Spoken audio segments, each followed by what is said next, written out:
बिरजू नाम का एक मेहनती किसान था। बहुत वक्त पहले ही उसके माँ बाप लंबी बीमारी के चलते चल बसे थे। वही अपने दो छोटे भाई बहन का सहारा था। वो दिन रात खूब मेहनत करता था और किसानी से अपने परिवार का पेट भरता था। उसकी एक प्रेमिका भी थी जिसका नाम था मीनू। मीनू गांव के एक बड़े जमींदार की बेटी थी। बिरजू, तुम मेरे घर मेरे बाबा से हमारी बात करने कब आओगे? माँ बाबा कह रहे थे कि अब मेरी शादी की उम्र हो गई है और वो मेरे लिए रिश्ते देखना शुरू करेंगे। मैं क्या करूं मीनू, मेरी हिम्मत ही नहीं होती है कि मैं तुम्हारे घर आऊं।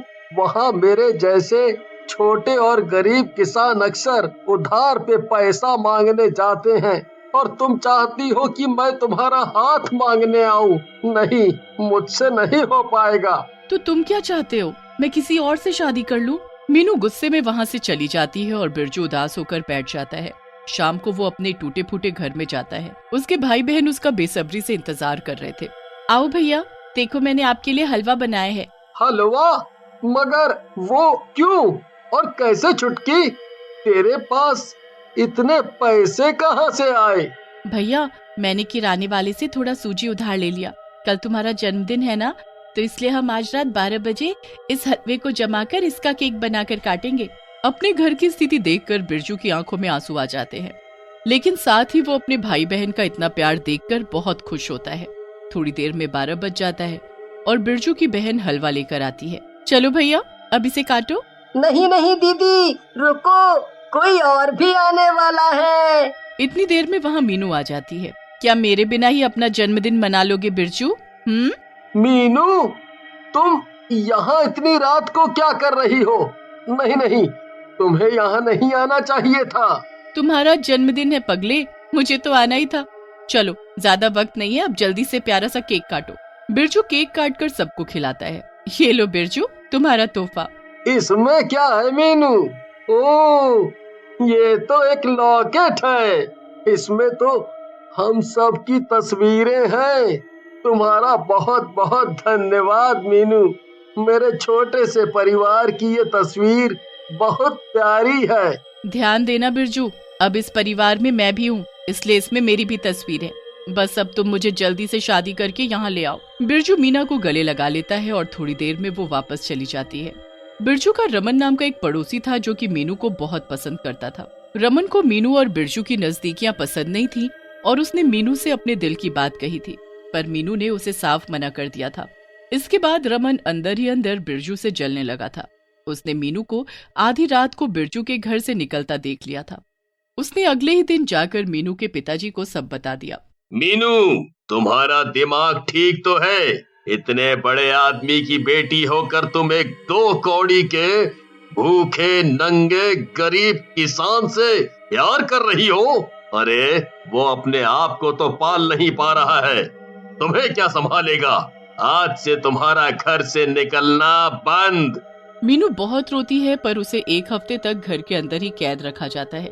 1 हफ्ते बाद वो किसी तरह चुपके चुपके बिरजू के घर पहुंचती है तो वहाँ का माहौल देखकर दंग रह जाती है। दीवार पर बिरजू की तस्वीर पर हार चढ़ा हुआ था।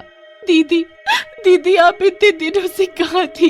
देखिए ना भैया को, ये सब क्या हो गया? ये सब क्या है? ये नहीं हो सकता, ये नहीं हो सकता। पता नहीं दीदी, एक दिन भैया शाम को खेत से लौटे नहीं और किसी ने खबर पहुंचा दी कि भैया आप नहीं रहे। 1 हफ्ता होने को आया है। अगर वो जिंदा होते तो अब तक वापस आ जाते, पर वो नहीं लौटे हैं तो हमें भी यकीन हो गया है कि वो अब नहीं रहे। इतना कहकर बिरजू के छोटे भाई बहन फूट फूट कर रोने लगते हैं और मीना भी बहुत रोती है। थोड़ी देर बाद वो अपने घर लौट आती है। तुम मेरी इजाजत के बिना बाहर कैसे गई थी? मैं जल्द से जल्द तुम्हारी शादी कराऊंगा ताकि ये सारा तमाशा बंद हो जाए। मीनू कुछ नहीं कहती और चुपचाप अपने कमरे में चली जाती है। रात काफी हो गई थी। बिरजू के बारे में सोच सोच कर उसे बहुत रोना आ रहा था। अचानक उसे ऐसा लगा जैसे खिड़की के पास बिरजू खड़ा है। मीनू लाइट जलाकर देखती है तो उसे कोई नहीं दिखता है।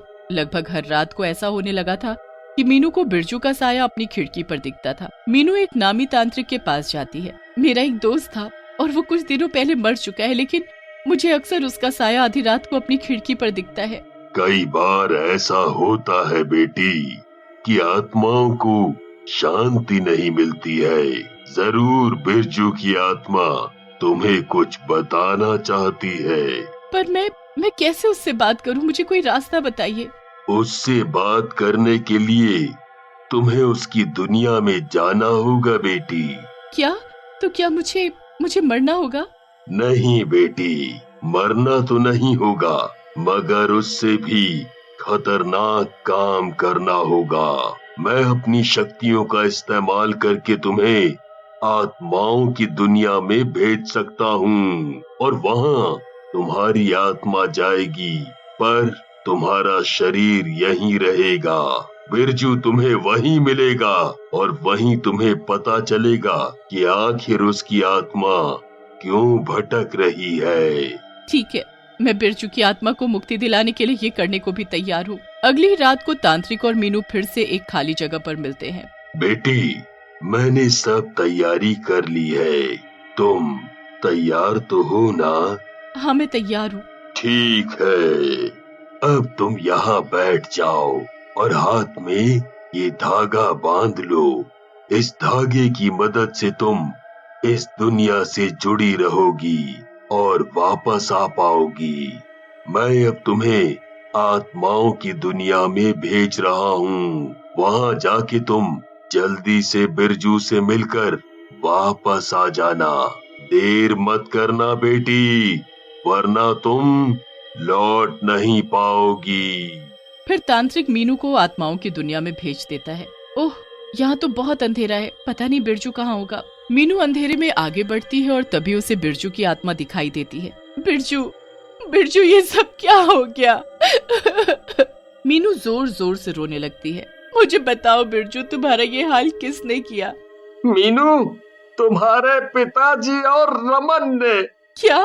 हाँ मीनू, रमन के साथ मिलकर तुम्हारे पिताजी ने मुझे मार के नदी में बहा दिया ताकि तुम्हारी शादी वो रमन से करा सकें। मेरी आत्मा इसलिए तड़प रही थी क्योंकि ना मेरा अंतिम संस्कार हुआ और ना ही मुझे मुक्ति मिली। तुम फिक्र मत करो बिरजू, मैं तुम्हारी आत्मा की शांति के लिए पूजा कराऊंगी और तुम्हारे कातिलों को सजा भी दिलवाऊंगी। इतनी देर में उस अंधेरी जगह पर बहुत तेज हवा चलने लगी। मीनू, यहाँ का माहौल कुछ ठीक नहीं लग रहा है, अब तुम्हें यहाँ से फौरन जाना होगा।